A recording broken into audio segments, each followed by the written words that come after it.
आपने नाम तो सुना ही होगा, आपने नाम तो सुना ही होगा।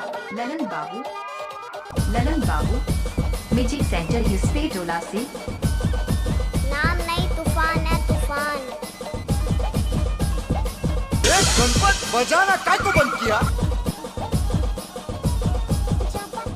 हाय हाय।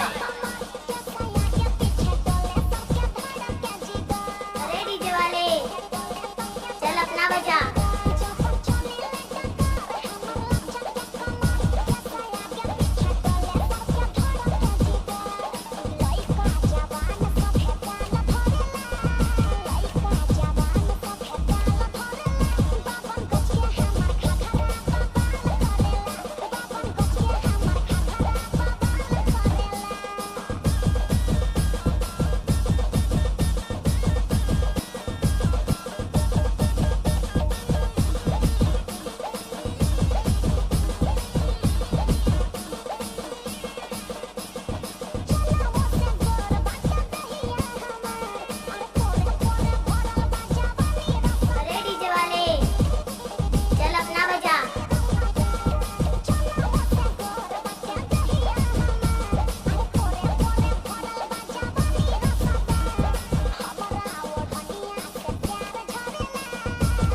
ओ डीजे वाले भैया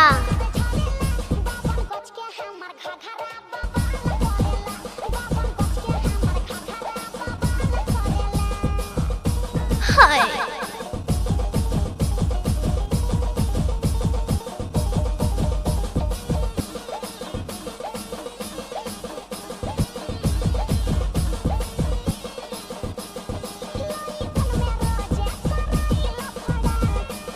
हाय